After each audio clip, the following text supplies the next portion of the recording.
Poetry Podcast. Today I am interviewing Michael Bernstein from Cleveland, Ohio. Can you tell me about your poetic journey and whatnot? Sure. I really started writing when, I'd say, probably when I was a teenager. It was just always a way to kind of get my head together, really to start with, and was fortunate enough to stumble onto a couple of poets early on, Ted Berrigan being one of them, Allen Ginsberg, E. Cummings, that made me want to take it more seriously, and I ended up when I was 17 going to Columbia College, wanting to study writing.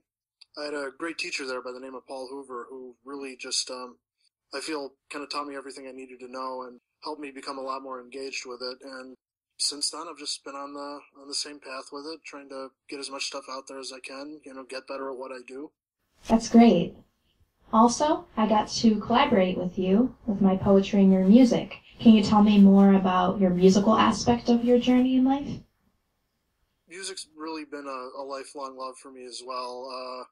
I played in bands when I was a kid. I also at Columbia College I had a chance to study with a fantastic teacher. I really can't stress how much I value the people that have taught me, that have helped me along in my journey.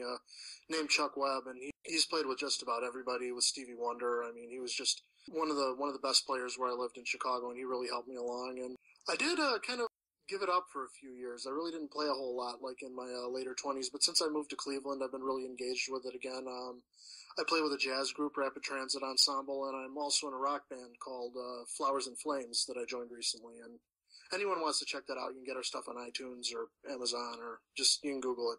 Awesome. It seems like you're really involved in music and art in general. What would you say inspires you the most? Really, I don't feel like there's anything that I encounter in my daily life from, my past or my present that doesn't play into what I do artistically. A lot of it's introspection. A lot of it comes from personal experience. A lot of it has to do with, what's going on in the world around me, what's going on with people I know. I'm sorry if that's basic, but that's really the best way I can explain it. Yeah, I know what you mean. Inspiration's everywhere, so it's easy to get inspired. Yeah. I mean, if you're working as much as I am, there's really not a lot that can't help but seeping in. Exactly. And would you be able to read a few of your poems?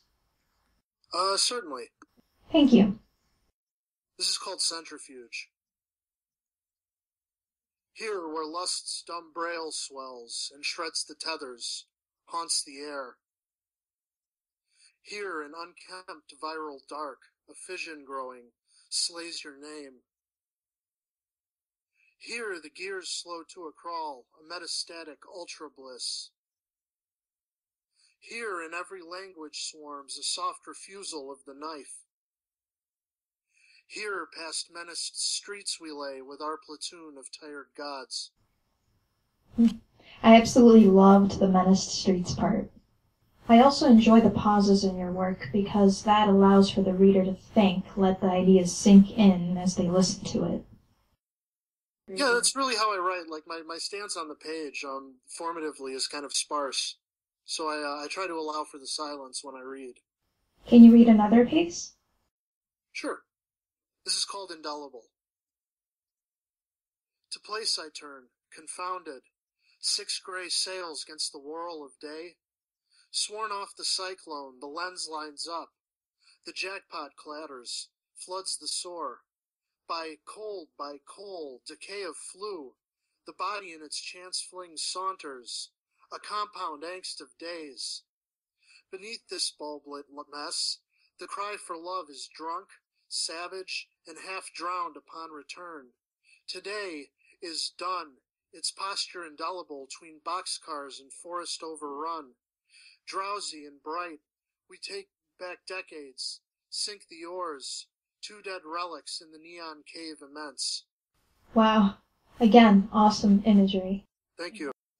So where can one find your work? I know you have a chapbook out by Writing Nights Press, but is there anywhere else, too? That would be one that's called This Is an X-Ray. You can get that from Writing Nights. It's kind of older stuff. It's mostly stuff I wrote when I was in graduate school, actually. Places where you can get my stuff. Again, like Google is helpful. I mean, I have a lot of stuff out there. You can just type my name in, Michael Bernstein Poetry. But a few that I'm proud of would be Well. That's from a press out of Philadelphia called Split Leaves. Another chap would, this is an online chap that you can just, read for free, is called The Fire District. And that's from differentiapress.com. Yeah, those would be two good ones. So, is there anything else you would like to share? Maybe read another piece or anything else? I can read one more, I guess. Yeah, that would be good. Sure, let me page through what I've got here. I'm reading from a chapbook that I don't have a publisher for yet, so these are all kind of newer poems. Yeah, I'll read this one.